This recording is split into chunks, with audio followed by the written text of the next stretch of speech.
Texas bridges inspected once every 2 years. Is it enough to keep drivers safe? We're getting answers.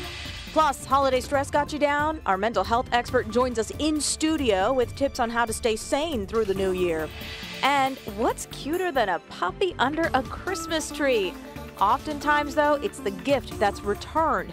The solution being offered by the Harris County Animal Shelter. The news starts right now.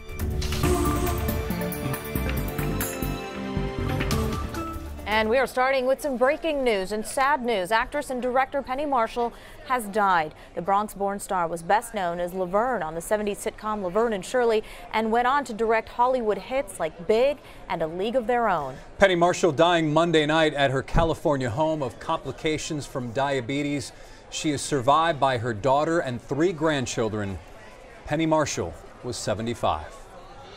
Now to our other top story. The 610 Ship Channel Bridge shut down suddenly this week after corroded components were discovered under the road deck. It happened during a routine inspection, which had us wondering, how often are bridges inspected in Texas? And it may not be as frequently as one would think. Jason Miles is now taking a closer look at the safety regulations. But first, Jason, is that bridge back open?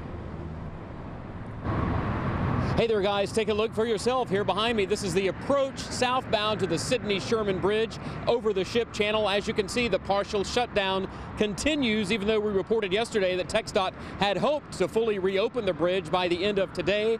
They obviously also said that it would remain partially closed until further notice, that is, until repairs are made.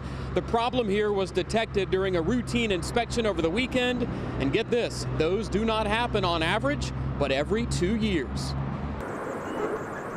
More than 160,000 vehicles cross the Houston Ship Channel every day via the 610 Loop or Sidney Sherman Bridge. Shutting down 4 lanes Monday slowed down multiple rush hours to a crawl. Long as they fix it. A corroded bridge bearing between the road deck and a pier below is what needed to be fixed in this case. This is something that we found in a localized area under the bridge during a routine inspection that we do every 2 years. That part surprised some of us.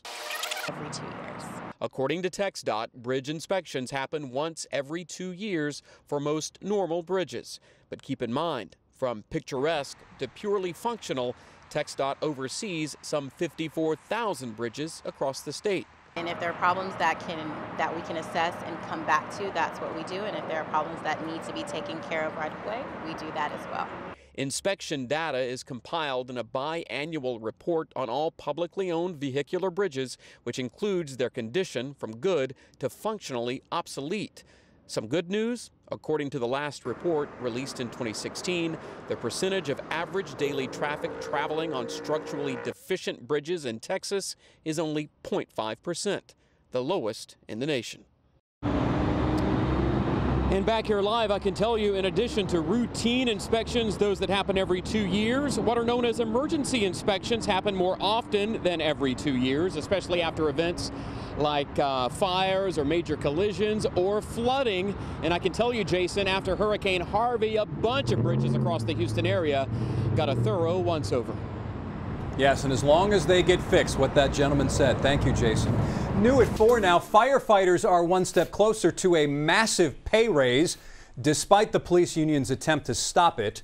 The police union asking raises be put on pause because they claim it violates a rule in the city code. But a judge ruling in favor of Proposition B, saying voters knew the risks when they voted for that pay raise for firefighters.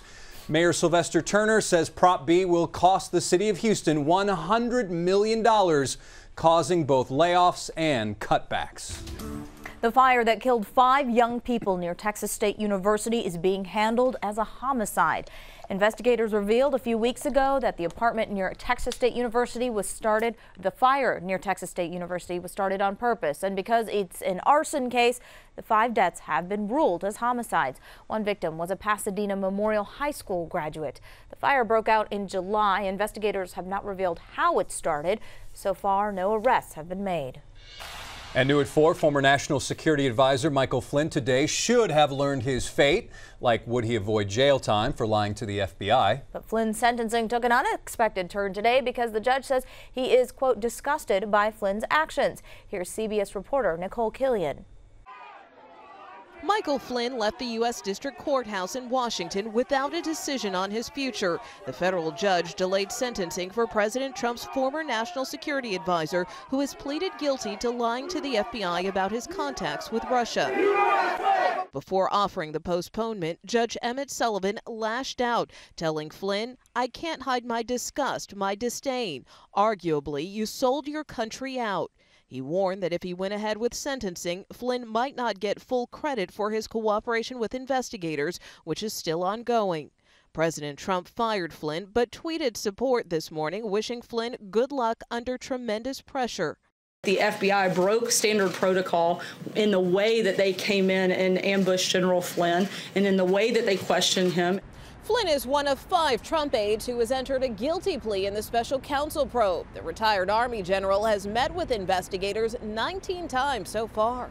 In light of Flynn's cooperation, prosecutors had recommended no prison time, but the judge's rebuke raised the possibility that Flynn could spend time behind bars. He said he still has many questions for both sides and called for a status report by March 13th. Nicole Killian, CBS News, Washington. And the Trump family's charity is now shutting down because of allegations it was used donations not for charity, but rather to boost the president's campaign. The Donald J. Trump Foundation coming to an agreement with the New York Attorney General.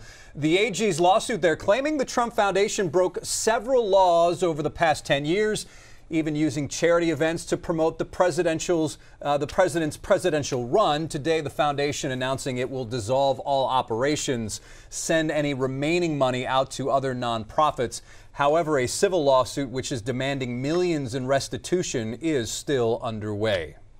All right, we woke up this morning totally surrounded by fog, and it took most of the day for the gloomy clouds to finally move out. This right here is a time lapse from the KHOU 11 News Tower Cam. Really cool, and it was thick this morning, Brooks. It really was. Oh yeah, we had zero visibility in many locations, especially outside of the city, outside of that urban heat island area where it's a little bit warmer at night. We're talking Pearland, Sugarland, the Woodlands, really dense fog. That's not in the cards tonight, but what is a chance for some showers developing, and that could happen as soon as the next couple of hours. This is what's going on. Radar now picking up a couple areas of drizzle and sprinkle activity west of Richmond, Rosenberg. Some of this may not be reaching the ground, but I do think it soon will by the time we get to nightfall in many spots. So I'll continue to track this. We're going to see this stuff expanding and developing across the area, ultimately leading to a 70% chance for rain overnight tonight into tomorrow morning.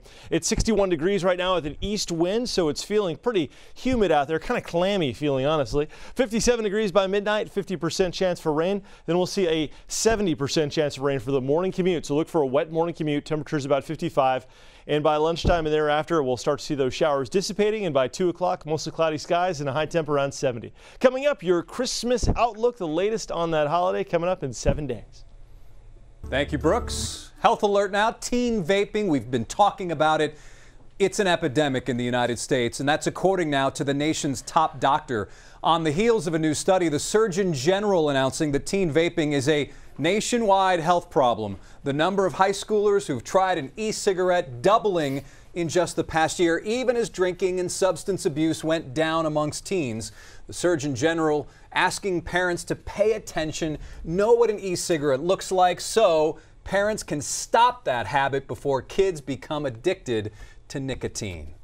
This time of year can be really hard for some families. I mean, you have the stress of shopping and family and cooking, and it can be overwhelming. It sure is, but there are simple things you can do to stay calm over the holidays. Our